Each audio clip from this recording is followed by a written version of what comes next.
For greater is he that is in me than he that is in the world. Remain standing and turn with me in your Bibles to Mark. Mark, the 4th chapter. Very famous and familiar passage of Scripture. Mark, the 4th chapter. And we're going to break in at the 35th verse. You got to say amen. Amen. Amen. And it says, on the same day, when evening had come, he said to them, somebody say it with me, let us cross over to the other side. And now, when they had left the multitude, they took him along in the boat as he was.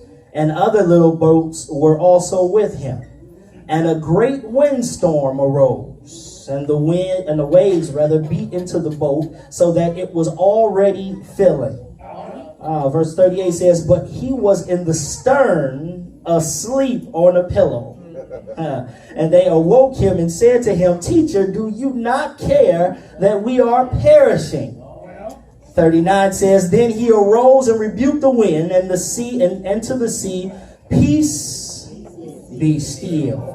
And the wind ceased, and there was a great calm. But he said to them, why are you so fearful? How is it that you have no faith? And they feared exceedingly and said to one another, who can this be, that even the wind and the sea obey him? My God, if for a moment I could have your attention and talk under the subject, keep calm, God's got this. Okay. Take your time. Keep calm, God's got this.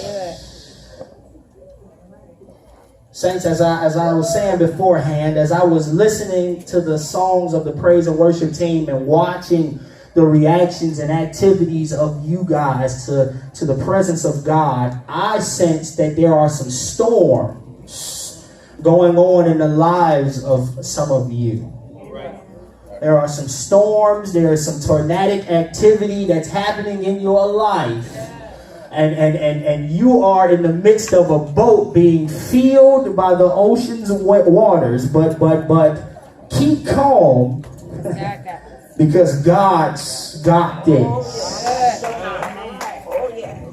Yeah. It's inevitable. The Bible promises, Jesus promises us that the troubles and the storms will come. It's beyond a shadow of a doubt that this is what you're going to have to face. Why? Because you belong to him. Right. And so the storms will arise in all types of different variables and faces and shapes and forms. But the one consistent thing is that God's got it under control. There's no doubt about it. And what my objective is today is to show you that regardless of how you got to your tornadic activity, he's still there. Yes, sir. And he's still got it under control. Somebody just slap your neighbor a high five and tell him, keep calm. God's got this. If I could give you a backdrop real quick in your storyline, I know a lot of you know this chapter back and forth. You probably heard it preached 78 times. And if you have, guess what?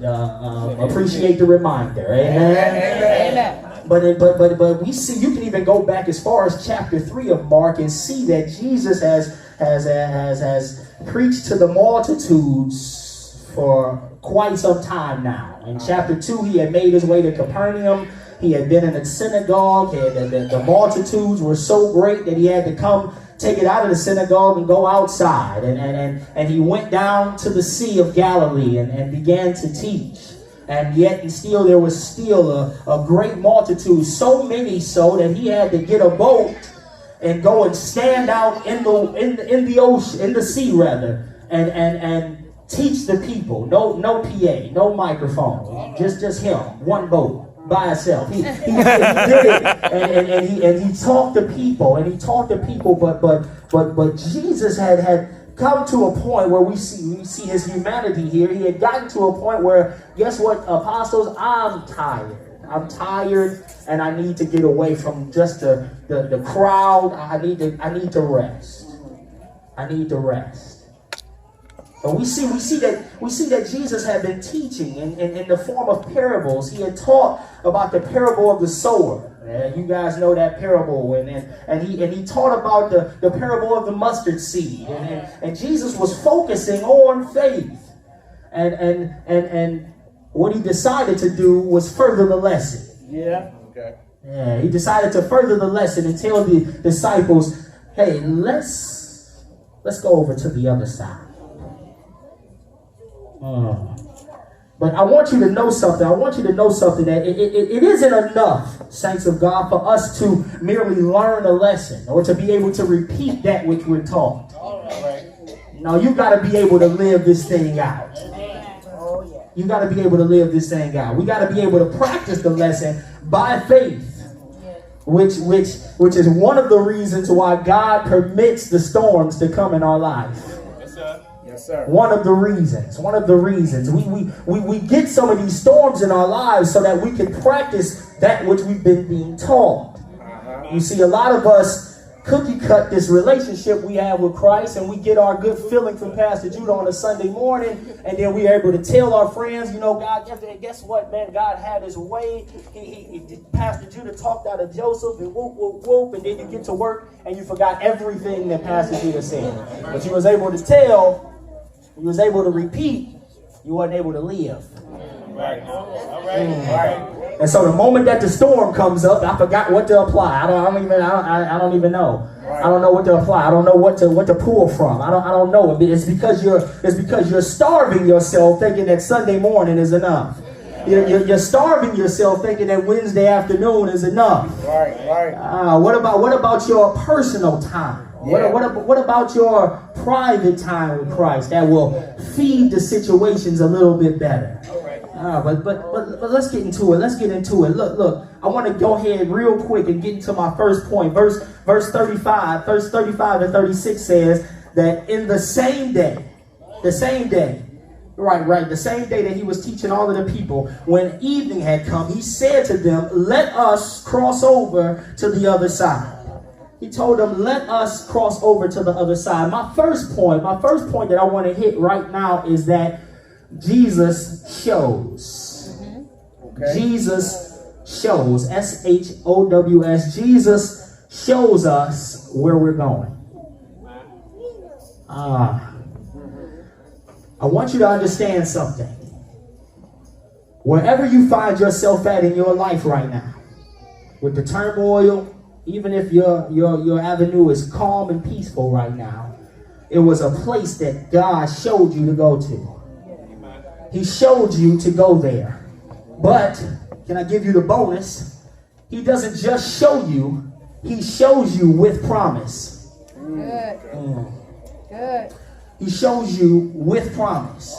He told the disciples, "Let us go over to the other side." And so if I can help you right here,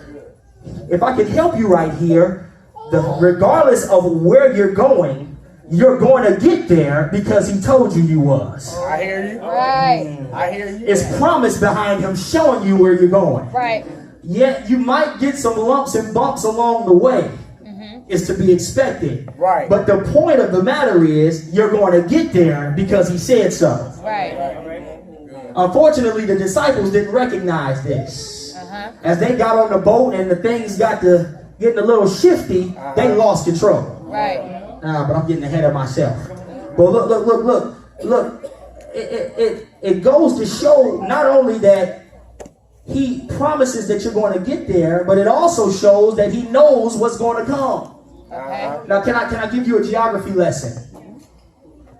The Sea of Galilee sits about 700 feet below sea level. All right. 680 if you want to be exact. 680 feet below sea level is the Sea of Galilee. And it's surrounded on the east, on the west, and on the south by mountains that reach up to 3,000 feet above sea level. So if anybody knows anything about this here meteorology type thing, when the warm front from the sea comes up and meets the cold front from above sea level from above, you get tornadic activity. Okay. The warm front and the cold front can't stay together. And so things begin to stir up. Listen, I hear you. Things begin to stir up. And it starts to rock the world that you're sitting in. Can I help you real quick? Help us, sir. As you're living at this low level, and the Spirit of God is trying to get you to do what it is that He wants you to do. And those two activities begin to meet in the middle. You're going to get some tornadic activity. I hear you. Because the battle is between the demons and the angels. Spiritual activity. The fight is going to happen right there somewhere in the middle, right where you sit. And so you can expect the waves and the winds to begin to shift your rocket or your boat around. And you can expect that stuff is going to pour over into your habitation. But you can also expect that God's got it under control. You can expect that He's got it under control. Yeah. He shows you where to go, and you can best believe that He knows what's going to happen when you're on your way there. But you can also believe. Slap your neighbor again and tell him He's got it under control. He's got this. He's got this. He's got this. He's got this. Y'all still with me? Yeah, Jesus shows you with promise where you're going. He shows you with promise where you're going. Point two. I told you I ain't going to be long. Jesus goes. G-O-E-S. Jesus goes. Not only does He show you where to go, He goes with you on the journey. Verse 37 says, and a great windstorm arose, and the waves beat into the boat so that it was already filling. But He was in the stern, asleep on a pillow. Oh my. And they awoke Him and said to Him, Teacher, Rabbi, do you not care that we are perishing? Oh my God. So let me get this straight. As the winds and the waves were rocking this boat, and the water was filling the boat, the disciples were panicking. Can you imagine the condition of this storm? Boat's going crazy. They're getting wet with water. It's all over their feet and everything. But Jesus is asleep in the stern of the boat. Can I give you a good little tidbit? The stern of the boat is now called the captain's quarters on most boats. Jesus was asleep in the stern, which is now, thank you Cody man, which is now what's considered the captain's quarters of the boat. Jesus is always in control. But watch this. He was at peace. Jesus was at peace, asleep on a pillow. Even with the rocking and the shifting of the boat, He's chilling. Why? Why? Because He was in tune with His Father. Come on. He was comfortable with the situation because He knew that He was going to get to where He said He was going. He knew that His daddy had Him under control. And it's unfortunate that the disciples couldn't be in the same place. It's unfortunate that we don't be in the same place. Because oftentimes we find ourselves complaining and crying and wondering, why, God, would you put me in this situation? And how am I going to get out of this? And what is the point? All the while He's sleeping. He's sitting next to you sleeping like, I don't know what's your issue. I don't know what's your problem. I told you, for one, that we was going to make it. And for two, I'm with you. So ain't no way you going to die. Right. Here's the crazy part. Here's the crazy part about the storm. These are the disciples, right? At least 4 of the 12 disciples are experienced fishermen.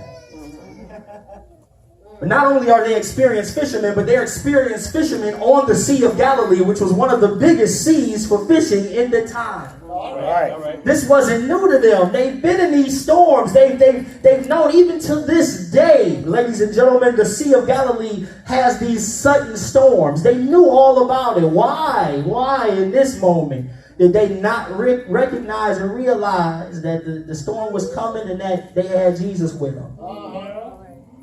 It's so unfortunate, saints, that we lose control of our situations and our emotions.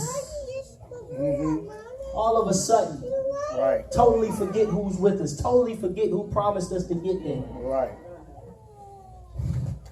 We got to tie ourselves back into the Father. Right. There seems to be more of an issue than just the storm, though. You see, the most dangerous part about this story isn't the waves and the winds, but it's the conditions of the hearts of the disciples. My last point is that Jesus controls. Jesus shows, Jesus goes, Jesus controls. Jesus controls. Watch this, because in verse 39 he says, "Then Jesus arose, and he rebuked the winds and the sea, and told it, peace be still." You see, he handled that situation real simple. Just 3 words. Peace be still, and the winds and the waves obeyed him. That was the easy part. But then he said, "Why are you so fearful? How is it that you have no faith?" Listen. He didn't tell them, how is it that you have little faith? How is it that your faith isn't being activated right now? He said, how is it that you have no faith? Saints, it's a scary place to be, but it's unfortunate that a lot of us are here at a place of no faith. Come on, Royce. No faith. Your storms are raging. You are in probably the worst situation of your life. But why is it, after walking with him, after watching him create and do the miracles, after seeing him feed thousands with little bits of nothing, after watching him heal lepers and touching those and they rising up and walking, why is it that after all of these deliverances and miracles that you still don't have faith in the one who promised you would get there? Listen. Why is it that the moment that the storm comes, you lose yourself and the Jesus that you serve? These disciples had been there. They had been walking with him. They had been talking to him. They had been watching him. And yet they forgot that he was asleep in the back. Why is it, saints, that he's pulled you out? Why is it that he's made ways out of no ways? Why is it that, you've been in a problem with your wife before? Why you say her now? Why you argue with her before? Why is it that I lost a job before? My car been repoed before. All right. He made his way. He brought me out. Why are you forgetting it now? Right. He still got it. Keep calm. He still got this. He's still very much in control. That's right. Don't lose your faith. Come on. Activate your faith. Awaken your faith. And if you don't have none, go get you some. Go get you some. Surround yourself with some people that know about that faith. Right. And tell them to shake it up in you. Stir up the gift in you. Right. Because it's in you. Yes. Come on, Royce. Here's the glory that regardless, look, the disciples were going where Jesus had told them to go. I want to show y'all this real quick. The disciples were going just where Jesus had told them to go. He told them to get in the boat, let's get over to the other side. But and so they had more than enough reason to understand and know that they were going to get there. Even though the storm came, they knew that they were going to get there. But Minister Brantley, what about when I'm outside of God's will? What about when I'm going where I want to go? Right. Help us, Lord. What about when I make the turns that I want to make and a storm comes? What about that? Come here, Jonah. Come here, Jonah, who was told by God to go and do something. Right. And instead of going to do what God told him to do, he did what he wanted to do. The similarities in this story are amazing because he went and made his way down to Joppa. And he found a boat that was headed somewhere else, outside of the place where God had told him to go. Right. And guess what came, y'all? A storm showed up. And it started to shake things up. And all of the people on the boat were scared. Right. Jonah was scared too. But guess what? He was like, the storm is because of me. It's okay. Toss me overboard. Right. And it's all right. And so he got tossed overboard. But in came God's provision again. Right. Why? Listen, why? Because when you've got purpose for your life, I hear you, sir. when you got, how many in this house got purpose over their life? I wish every hand would go up. When you've got purpose over your life, whether you're going with God's plan or your plan, you're going to get there. Guess what? He's still in control. Keep calm. God still got it. That's right. Whether you're obedient or not, He's still going to get you there. I'm comfortable saying this because I'm in a house of believers. You've got purpose over your life. Good. And so whether you want to go with what God said or not, He's still going to get you there. Right. Yep, you might have to face some self-inflicted storms. Come on, Royce. You might have to face some self-inflicted tornadic activity. But He's going to preserve you to get through with His purpose. Yes, sir. Yes, sir. Say it. There ain't no doubt about it. My God. I just want you to know today that I know how hard life can get. I know how tough it can be. I know how many storms can come, self-afflicted and God-afflicted. I already know. But what I know even more than that is that the peace of God, which surpasses all understanding, will keep your hearts and minds until the day of Christ Jesus. Come on. And so Mario Davis, Come on. Sir? Come on.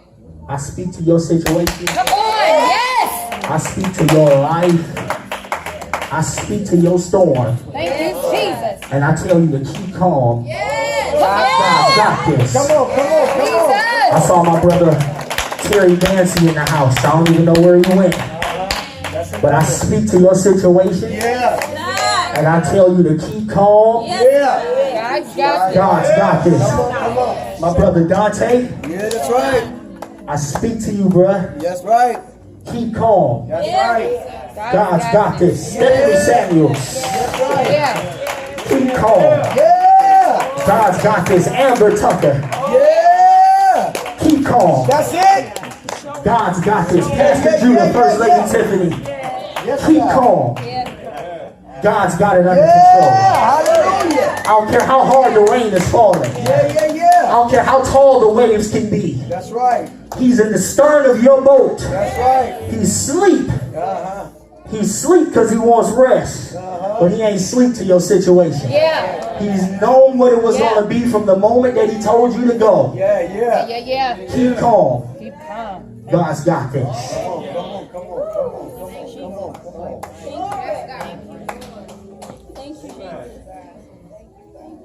You know, I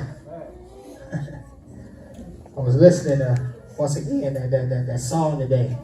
Man, without you, it won't work. Right. Can I testify? Yes, sir. All this week has, last week and this week, has been a testament to the growth in my relationship with God. Excuse my tears. You all right? You all But right,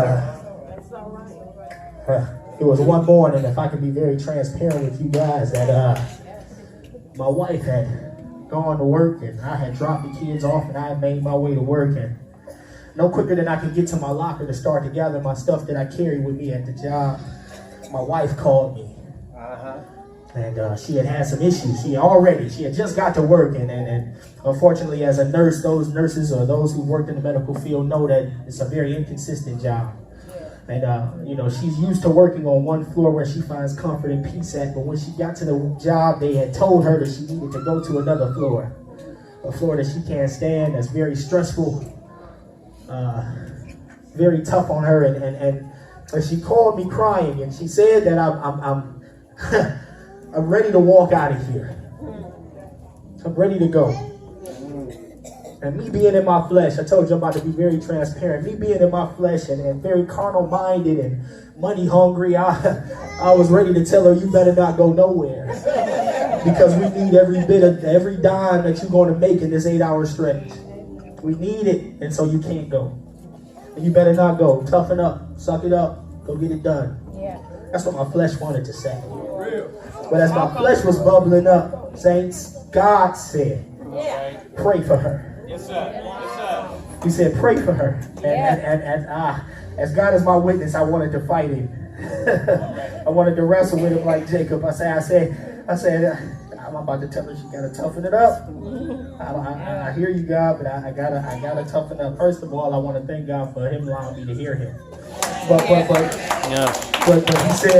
he said, pray for her. And he just kept saying it over and over again. No other explanation. Pray for her. Pray for her. And so I gave in. And I said, yes, Lord. And I said, reluctantly, I told my wife, I said, you want to pray? And she said, yes. And the next 5 minutes of prayer, I don't even know what I said. Because it wasn't me. It was God in me. And I prayed for her. And she said she loved me, and she got off the phone, and she finished out her day strong. But can I tell you all something? That ain't even a shout. That ain't even a shout, because after I got done praying for her, I felt so fulfilled and empowered. I can't even explain it. I felt so full though. Right. And I thank God. And for the rest of the day, everybody I talked to that knows God, I told them that. I said that it was revolutionary the way I heard from God today. The way he spoke to me was revolutionary. And guess what? God told me the way I spoke to you wasn't revolutionary. The way you listened.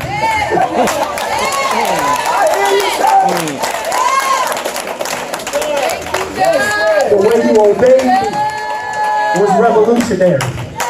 The way you decided to submit yourself to me was what was revolutionary. The reason why you feel fulfilled is because you gave way to my way. If I can help anybody in the house, listen, the storm's gonna come. The route will be rocky. But submit yourselves to the Lord. Listen, I gave you all a verse, those who were on the prayer call on Friday. I said, Psalms 37, 4 and 5 says, delight yourself in the Lord. Oh my God. And he will give you the desires of your heart. Commit yourselves to him. Trust also in him. And he shall bring it to pass. That word delight means to find pleasure in. The more you find pleasure in something, the easier it is to submit to him. So when you delight yourself, when you find pleasure in Christ, it's easy for you to hear that voice and obey. When you commit to something, that word commit in that text means to roll over on. To roll over on. And so instead of my way being done, instead of my flesh resonating in me and bubbling over and yelling at Shamika, I rolled over my way to God and took his. And in turn, she stayed and was blessed through the day. When I talked to her at 4 o'clock, she said, I had a great day. She said the floor wasn't even that bad. And in turn, I found a new level of relationship with Christ. Thank you, Jesus. Submit yourselves to God. Trust and know that he's taking you where he wants you to go. And that you can surely endure the storm because he's with you. Y'all hear me today? Keep calm. Keep calm. Keep calm. God's got this. One more time. Slap your neighbor, high five, and tell them. Speak to their situation. Tell them. Whatever it is. Keep calm. God's got this. My God.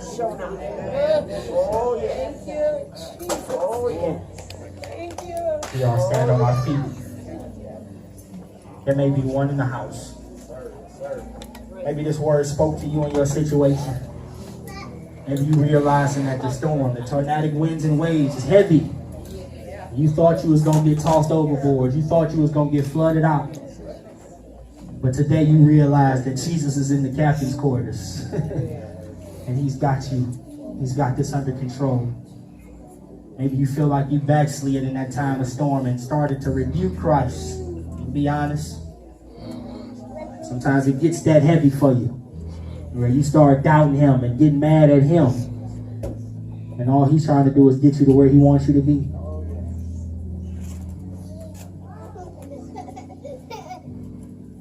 As the altar workers come, I challenge you to get out of your seat this morning. Get out of your comfort zone and give that storm to God. The one who put you in it in the first place. And even if he didn't put you in it, he can control it. Yeah. Bible says he can take that which was meant for your bad and turn it around for your good. He can do that because he's sovereign. He's the God of everything. Maybe you're just in a backslid condition and you need to get closer to him. We'll be happy to pray for you. Praise God. I thank God for my wife yet again, who gave me another great point. Listen, the way that you respond in the midst of the storm can change somebody's life. Listen, there are people that are connected to your response to the storm. Watch this. If there's somebody that's weak and searching for God, watching you cuss and lose your mind in the midst of the storm, then why would they chase after the God you serve? But yet if you can just submit to the fact that Christ is in the captain's quarters and that the winds and the waves don't have the control that Jesus has, then that person watching will be thirsty for the God that you're submitting to. Do y'all hear what I'm saying? Oh yeah. Oh yeah. My God. I hate to pump and pry, but I feel like there's more storm. I feel like there's some more people that's losing their mind in the rocking of the boat. Let it go today. Do not leave this place the way you came in here. Don't do it. Don't do it. You can let it go today, right here at this altar. You can let it go today. You can let it go now. It don't have to control you anymore. Yeah, it's a storm. Yeah, so what? It don't have to control you anymore. You can walk through the storm with the protection of God. Change your perspective now. You can either focus on the storm or you can focus on Jesus. Make your choice today. It ain't bigger than him. It ain't bigger than him. Have your way, oh God. Have your way, Holy Ghost. Oh my God. I hear the chains falling. I hear the chains falling. Holy God. Have your way in this place.